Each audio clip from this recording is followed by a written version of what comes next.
Gracias, pastora. Denle un fuerte aplauso al Señor. Fuerte, fuerte para Cristo. Esta noche de gozo, de alegría, amén. Damos gracias a Dios porque podemos estar reunidos acá en el templo menor.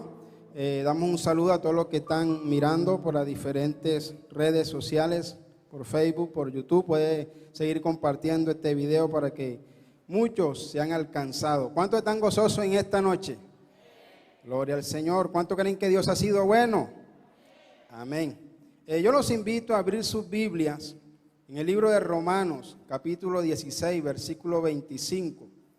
Este es un tema, una secuencia que el Señor me ha dado, el misterio de la salvación. Esta es la parte 3. Y vamos a estar hablando en esta noche de Cristo y el Yom Kippur. Cristo y el Yom Kippur. De pronto muchos dicen, a la Biblia el papel le cabe todo, pero lo que muchos no saben es la historia de la Biblia, 1600 años para que se pudiese realizar con 40 autores diferentes en diferentes épocas. Y eso es lo que es interesante de la palabra del Señor. El libro de Romanos, capítulo 16, versículo 25, nos dice, y al que puede confirmarnos, según mi evangelio y la predicación de Jesucristo, según la revelación del misterio que se ha mantenido oculto desde tiempos eternos, pero que ha sido manifestado ahora, y que por las escrituras de los profetas, según el mandamiento del Dios eterno, se ha dado a conocer a todas las gentes, para que obedezcan a la fe, al único y sabio Dios sea la gloria mediante Jesucristo para siempre. Amén. Yom Kippur. Cuando hablamos de Yom Kippur, hablamos del día de la expiación. La palabra Yom significa día, ¿verdad? Y Kippur, expiación. Y cuando estamos hablando de expiación, la palabra expiación significa culminación de la culpa o pecado a través de un tercero. Quiero que usted, los que están anotando en sus casas, tengan en cuenta esto, culminación de la culpa o pecado a través de un tercero. Eso es lo que significa expiación. También podemos entender que expiación es borrar las culpas y purificarse de ellas a través de alguna forma de sacrificio. También se entiende por expiación que significa cubrir, así de sencillo. La palabra expiación también significa cubrir. Y uno de los textos bíblicos donde podemos encontrar ese objetivo de expiación fue en el libro de Génesis capítulo 3, versículo 1, cuando Adán y Eva pecaron por primera vez y desobedecieron al Señor. La Biblia dice que ellos cuando pecan se dan cuenta de que están desnudos y comienzan a cubrir su vergüenza con hojas de higuera. Y la presencia de Dios, dice en la Biblia, se alejó de ellos. Y Dios para cubrir, para expiar el pecado de desobediencia que habían tenido con el Señor, la Biblia dice que el Señor los cubrió, le puso vestidura. Y dice que nos da a entender la Biblia que tuvo que haber un sacrificio, tuvo que haber matado lo más posible un cordero y con la piel del cordero cubrir su desnudez, cubrir su vergüenza. Eso es lo que es expiación, cubrir. Después de que fueron cubiertos, ellos pudieron nuevamente tener relación o comunión con el Señor. El Yom Kippur o día de la expiación es una de las fiestas que celebran en Israel. Desde los años en que Israel estuvo en el desierto, Israel estuvo en el desierto unos 40 años y desde ahí celebran lo que es el Yom Kippur. Todavía hasta el día de hoy la nación Israel lo celebra, no como antes, con la misma regla, pero lo sigue celebrando. Esta fiesta se celebra en el mes de Tisri, que se conoce o cae desde septiembre a octubre. O sea que si usted busca en internet, se dará cuenta que en estos días Israel no tiene muchos días de haber celebrado esta fiesta, ¿sí? En el libro de Levítico 16, 1-34, usted va a conseguir todo referente al Yom Kippur o al día de la expiación. No tenemos tiempo para leer todo ese texto, ¿verdad? Entonces, podemos recordar en esta noche que el pueblo estaba en el desierto y que fue ahí donde Dios se reveló al pueblo. Cuando Moisés estaba en el monte Sinaí, la Biblia dice que el Señor le entregó un diseño que era celestial sobre un tabernáculo. No sabemos si Moisés fue llevado al tercer cielo como fue llevado Juan y Dios le mostró el diseño del tabernáculo que iba a construir en el desierto, o si tuvo una visión, o si simplemente Dios le fue dictando y él fue copiando. Lo que sí es cierto es que el diseño que construyó Moisés en el desierto era un diseño celestial. Todo lo que él construyó fue diseñado, expuesto por Dios, y así lo construyó él. La Biblia nos dice que el tabernáculo estaba compuesto de tres partes: el lugar, el atrio, que era el patio, el lugar santo y el lugar santísimo. Y cuando el tabernáculo terminó de ser construido, la Biblia dice que se posó una nube allí.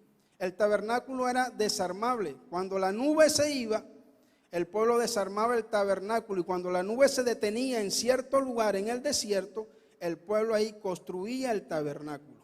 Así hacía cada vez que la nube se movía. Y es interesante lo que nos dice en la Biblia, porque aquí en este tabernáculo, ¿verdad?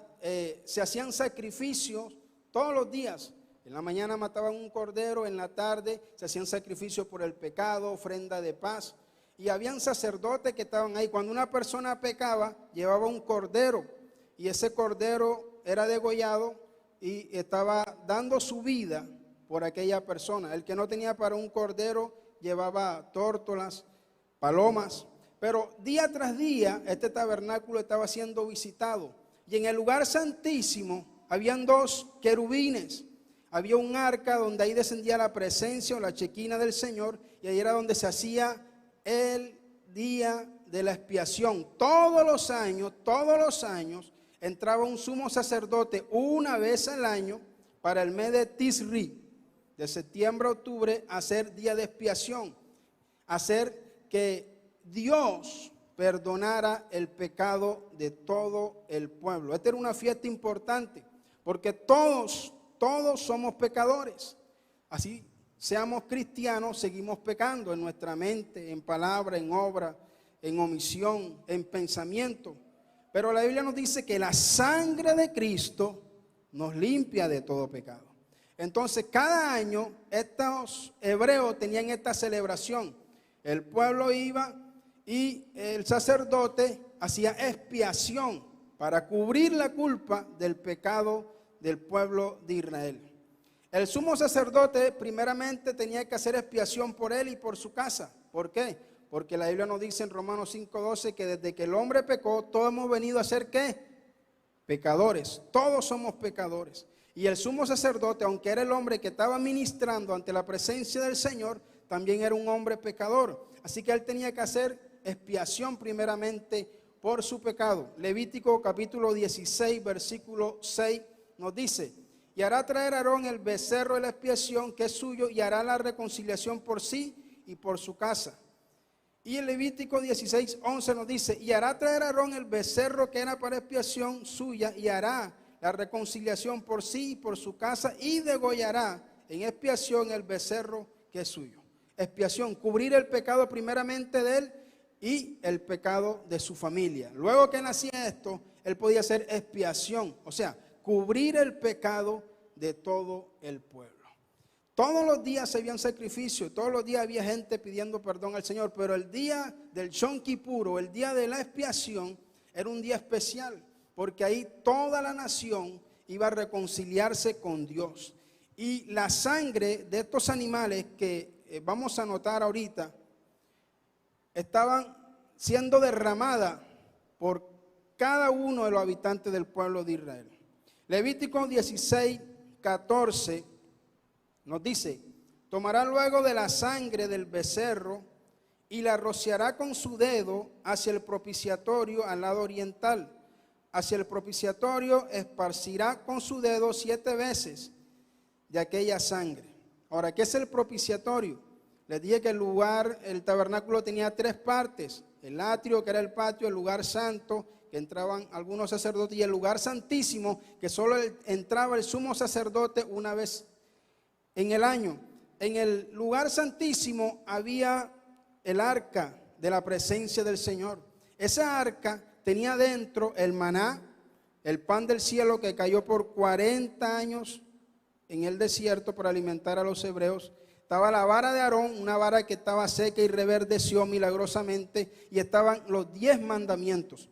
Sobre esa arca había una tapa, una cobertura con 2 querubines. Era una sola hechura, ambos eran una sola hechura, querubines y la tapa. Esa tapa se conocía como el propiciatorio. Los querubines estaban con sus alas extendidas, se encontraban uno con otro, y ahí descendía la gloria, la chequina del Señor. Ahí entraba el sumo sacerdote una vez al año, después que el cordero era degollado, y rociaba 7 veces la sangre en ese lugar. Cuando el sacerdote hacía esto, el pueblo estaba siendo perdonado de sus pecados. Por eso se le conoce como el día de la expiación, ¿sí? El pueblo era libre de su iniquidad después que el sacerdote hacía esto. Cada año tenía que hacerlo, porque cada día nosotros pecamos ante la presencia del Señor. Gloria a Jesús y a su nombre. Antes de ofrecer el sacrificio por el pecado del pueblo, el sumo sacerdote presentaba 2 machos cabríos delante de Jehová, una suerte por Jehová y otra suerte por Azazel. ¿Qué es un macho cabrío? Un macho cabrío no es otra cosa que una cabra que es macho. Cuando usted habla aquí en la Biblia, que nos habla del chivo expiatorio, que vamos a estar hablando de él, no es otra cosa que una cabra de 1 a 3 años de edad. Habían 2 cabras o machos cabríos que se escogían para hacer este sacrificio de expiación cada año. Una, dice en la Biblia, que se echaba suerte. Si caía la suerte para Dios, esa cabra o ese macho cabrío iba a morir, a ser sacrificado. Y el otro, si caía la suerte para Azazel, era enviado al desierto. Ambas cabras eran un solo sacrificio y tenían el mismo propósito, hacer expiación por el pueblo de Israel, ¿sí? ¿Cómo hacían esto de echar suerte? Bueno, la Biblia nos dice o nos da a entender que ellos tenían 2 piedrecitas, una se llamaba Tunín y la otra se llamaba Urín, y la metían como una especie de tubo, la agitaban, la tiraban, y una significaba así y una significaba 2. Ellos le preguntaban al Señor, ¿cuál quieres tú escoger de estas 2 cabras? Y Dios le respondía a través de esas piedrecitas. Levítico 16, capítulo 7, versículo 8 nos dice: después tomará los 2 machos cabríos y los presentará delante de Jehová a la puerta del tabernáculo de reunión. Y echará suerte a Aarón sobre las 2 machos cabríos, una suerte por Jehová y otra suerte por Azazel. El que le corresponda a Jehová era sacrificado por el pecado del pueblo, como dice Levítico 16:15. Y el que corresponda a Azazel era enviado al desierto. Ahora, la pregunta es, ¿quién era Azazel? Porque se le enviaba un cordero a Azazel. Para muchos, Azazel era el nombre de un demonio que los antiguos hebreos y cananeos creían habitaban en el desierto, tierra estéril donde Dios no ejerce su acción fecundante. Otros lo interpretaban como Satanás, pero ambas son erróneas, o sea, no son ciertas. Azazel, según algunos creen, fue el ángel que enseñó a la humanidad cómo utilizar las armas cuando solo ellos poseían ese conocimiento. Este ángel cayó, dicen, y se volvió demonio, y toda la tierra fue enseñada y corrompida por él. Esto también es un error, también es una mentira. El error viene de la raíz griega que da a entender como si Azazel viniera de un demonio, pero no tiene nada que ver con el chivo expiatorio o la cabra que se enviaba al desierto. La palabra Azazel significa en hebreo la cabra de emisario o chivo expiatorio. De pronto usted ha escuchado esta expresión, chivo expiatorio. Me cogieron como chivo expiatorio. ¿Qué es un chivo expiatorio? Un chivo expiatorio era una cabra en la antigüedad que escogían, no tenía culpa, no tenía pecado, pero esa cabra llevaba el pecado de todo ese pueblo y era enviado al desierto. Cuando usted le echan la culpa de alguien, cuando usted le echan la culpa de algo, usted dice, me cogieron como chivo expiatorio. Yo no fui, pero a mí me echaron la culpa. Esto era lo que era la cabra. Azazel significa en hebreo la cabra de emisario o chivo expiatorio. Azazel también se cree que se refiere a la montaña donde se despeñaban las cabras para su sacrificio. Azazel figura 4 veces en la Biblia referente a la expiación. Significa macho cabrío que desaparece, macho cabrío emisario que aparta los males y significa fuerza de Dios. Entonces, ¿cómo podemos definirlo para no confundirnos? Simplemente era la cabra que se enviaba al desierto llevando, por decirlo así, el pecado de todo Israel. Recordemos, una cabra era degollada, su sangre era echada en el lugar santísimo, en el arca, en el propiciatorio, y la otra era enviada al desierto. Cuando se dice que era enviada a Azazel, te estaba diciendo era enviada al desierto, así de sencillo, ¿ya? Ambos eran un solo sacrificio. Un antiguo rabino dice que el macho cabrío era llevado 10 millas fuera de Jerusalén y había estaciones de refrigerio cada milla junto al camino para el hombre que llevaba el macho cabrío fuera de la ciudad. Finalmente, al llegar a las 10 millas, dice, observaba el macho cabrío alejarse hasta que no podía verlo ya más. Luego el pecado ya no estaba y el día de la expiación era considerado completo. Si esto no se hacía, el día de la expiación o el día de Yom Kippur no era completo hasta que no se realizara esta función. Ahora, ocurrió algo, los sumos sacerdotes decían, ¿qué pasa si ese macho cabrío que estamos enviando al desierto, que se lleva los pecados de Israel, de pronto mañana regresa? Se aprendió el camino y regresa. No sé cuántos han botado un gato, un perro, y el otro día antes que usted llegue, ya el animalito está en su casa. Aprenden. Y surgió esa incógnita. Entonces, ¿qué hicieron ellos? Para que eso no ocurriera, llegaron a una montaña y desde allí lanzaban al macho cabrío, lo tiraban a un despeñadero, y ese macho cabrío significaba que estaba muriendo y estaba llevándose los pecados de Israel. Recordemos, esto se hacía cada año en el día de Yom Kippur, de septiembre a octubre más o menos. Ahora es interesante, usted dice, bueno, ¿qué tiene que ver esto con nosotros, con la salvación? Vamos al libro de los Salmos, capítulo 103, versículo 12. La Biblia nos dice, cuanto está lejos el oriente del occidente, hizo alejar de nosotros nuestras rebeliones. Y no es casualidad que ese texto bíblico esté aquí. Ahora podemos entender más claramente por qué el libro de los Salmos nos da este texto. Y cada judío, cada hebreo, cuando leen este texto, saben a qué se refiere. Porque cada año esa cabra era despeñada, era llevada al desierto, haciendo notar que los pecados de todo Israel estaban siendo lejos, ¿sí? Y la Biblia nos dice que Dios no se acordará de nuestros pecados. Por eso nosotros los que hemos llegado a Cristo somos afortunados, porque todo pecado que cometimos antes de conocer al Señor, Dios los alejó, Dios los cubrió, Dios nos limpió, somos libres. Y eso es lo que muchos no pueden entender. ¿Cómo es posible? Eso lo hizo el Señor a través de ¿quién? De la sangre preciosa de Cristo. Denle un fuerte aplauso al Señor en esta noche. Gloria a Jesús. Entonces recordemos que el macho cabrío también era echado en un despeñadero.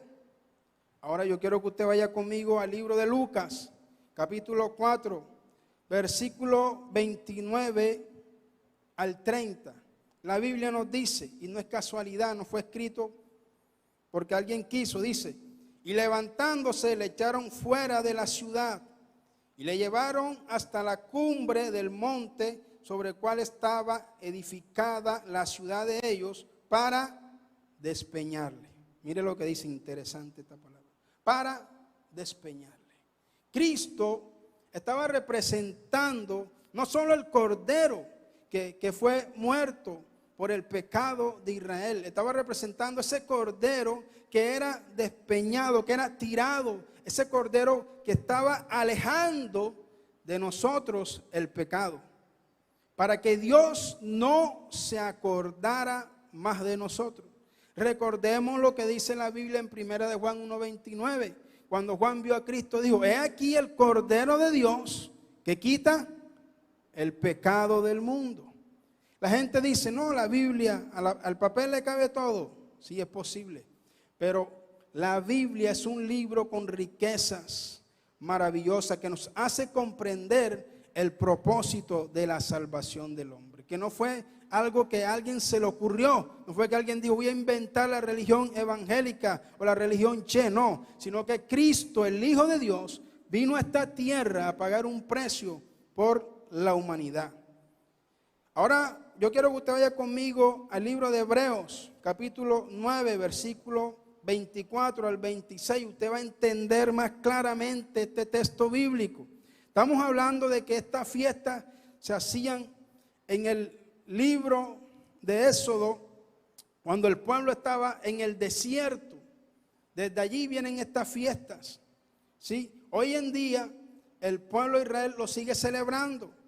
Algunos, recordemos, Israel fue expulsada de su tierra por el pecado, fue llevado cautiva por Asiria, desaparecieron 10 tribus, 2 tribus fueron llevadas cautivas por Babilonia, regresaron esas 2 tribus, por eso se le llama judío, porque fue la tribu de Judá, y en el año 70 después de Cristo el templo fue destruido y los judíos fueron esparcidos, por eso el dicho como el judío errante. Israel prácticamente no existía. Y en 1948, frente a nuestros ojos, se cumple una profecía que estaba en la Biblia. Israel regresa milagrosamente de todas las naciones a su tierra. Y hoy sigue siendo Israel el pueblo de Dios. ¿Cuántos pueden dar un aplauso por eso? Gloria al Señor. Eso aparece en la historia, aparece en los libros. Y es evidencia de que existe un Dios poderoso. De una forma sobrenatural, Israel regresa a su tierra. Hoy se sigue celebrando el día del Yom Kippur. Ellos no tienen templo. El templo fue destruido en el año 70 por el general Tito. De ahí ellos quedaron sin templo. Tienen sinagoga, que es muy diferente. Pero Israel no tiene un templo. Se habla de la construcción de un tercer templo que tiene que ver con la venida de Cristo. Pero hoy en día no tienen templo. Y el hecho de no tener templo y sacerdote no les permite celebrar el día del Yom Kippur como lo hacían antes. Actualmente hay algunos judíos que sacrifican una gallina o un gallo. O simplemente le piden perdón a sus amigos, hacen una cena. Pero nada que ver con lo que se hizo en aquel entonces. El libro de Hebreos capítulo 9, 24, 26 nos dice, porque no entró Cristo, y yo quiero que usted preste mucha atención a este texto bíblico, porque no entró Cristo en el santuario, es figura del verdadero, sino en el cielo mismo, para presentarse ahora por nosotros ante Dios. Cristo no entró en el santuario que hizo Moisés en el desierto. Cristo no entró en el templo que construyó Salomón. Cristo no entró en el templo que embelleció Herodes. Cristo entró, dice la Biblia, en el cielo mismo. Recordemos que habíamos dicho que el modelo que hizo Moisés fue un modelo que copió de los cielos. Cuando Cristo muere, la Biblia dice que entró, se presentó ante Dios por nosotros. Dice el 25, y no para ofrecerse muchas veces, como entra el sumo sacerdote en el lugar santísimo cada año con sangre ajena. Dice, de otra manera le hubiera sido necesario padecer muchas veces desde el principio del mundo, pero ahora, dice la palabra, y es muy importante esto, en la consumación de los siglos, a Dios le plació, desde el año 5 después de Cristo para acá, bendecirnos a nosotros. Dice, de otra manera, le hubiera sido necesario padecer muchas veces desde el principio del mundo, pero ahora en la consumación de los siglos se presentó una vez para siempre por el sacrificio de sí mismo para quitar de en medio el pecado. Cristo no murió en la cruz del Calvario para formar una religión. Cristo no murió en la cruz del Calvario porque los judíos quisieron matarlo. Cristo no murió en la cruz del Calvario porque su gente lo abandonó. Cristo murió para reconciliar al hombre con Dios, para llevarse el pecado suyo y el pecado mío, para que hubiera una separación de nuestros pecados, para alejarlos, para que Dios no se acordara más de ellos. La Biblia nos dice, o la historia dice, algunos rabinos dicen, que cuando este sacrificio era terminado, ellos colocaban en el templo un cordón rojo. Y la historia dice que cuando el sacrificio era terminado en la tarde, ellos miraban y el cordón rojo se volvía blanco, dice la historia. Esto representaba que Dios había aceptado el sacrificio de esas cabras por el pecado. Es interesante, porque Isaías 1:18 nos dice: venid luego, dice Jehová, y estemos a cuenta. Si vuestros pecados fueren como la grama, como la nieve serán emblanquecidos. Si fueren rojos como el carmesí, vendrán a ser como blanca lana. Cristo tiene que ver con todo lo que pasó en la Escritura. No hay otro medio de salvación, no hay otro medio para acercarnos a Dios. Ninguna religión puede hacer que el hombre se reconcilie con Dios. Solo la sangre preciosa de Jesucristo. Solo lo que Cristo hizo en la cruz del Calvario. En medio de esta pandemia, hay muchas personas que se están lamentando porque han perdido la empresa, porque han perdido el negocio, porque algunos han estado enfermos por la crisis, por la adversidad. Pero son pocos los que se lamentan de su condición en que están. Y cuando hablo de la condición del hombre, no hablo de la condición económica, hablo de la condición del pecado. Si hay algo que puede dañar más al hombre, no es una pandemia, no es un virus. Usted ha sobrevivido hasta el día de hoy al virus. Muchos van a sobrevivir y van a pasar al otro año siguiendo en victoria. Pero cuando el pecado nos hiere, son pocos los que pueden salir vivos. El pecado es el peor virus que ha tenido la humanidad. Entró por Adán y toda la raza humana ha sido contaminada. La Biblia nos dice, y es hermoso este versículo, quiero que usted lo lea en Lamentaciones 3:39, dice: ¿por qué se lamenta el hombre viviente? Dice: laméntese el hombre de su pecado. Usted tiene una enfermedad y usted puede, hoy la ciencia ha aumentado y hay trasplante de todo. Y usted, es difícil que usted muera. Pero cuando el pecado hiere, el pecado nos separa del Señor. Incluso a veces nuestra oración no alcanza a llegar a Dios porque hay algo que lo está impidiendo, y es el pecado. El pecado hace que Dios esconda su rostro de nosotros. Y si Dios esconde su rostro, aunque tú tengas títulos, aunque tengas dinero, aunque tengas fortuna, aunque tengas todo lo que el mundo te ofrece, si no tienes el rostro de Dios mirándote, estás derrotado, estás vencido. Porque una palabra de Dios, como dijo alguien en la Biblia, bastará para sanarme. Pero cuando Dios quita su mirada de nosotros, ¿a quién podremos nosotros acudir? ¿Quién será el socorro del hombre? ¿A quién podrá usted ir? ¿A los brujos, a los hechiceros, a la ciencia? Cuando Dios quita su mirada del hombre, el hombre no puede hacer nada. Así que la única esperanza para que el hombre se reconcilie es Jesucristo, el Hijo de Dios.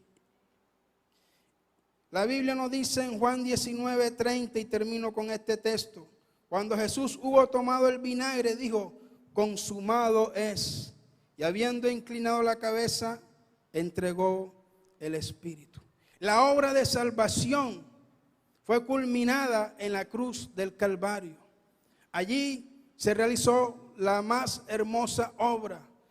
Dios, Cristo, expió el pecado de la humanidad.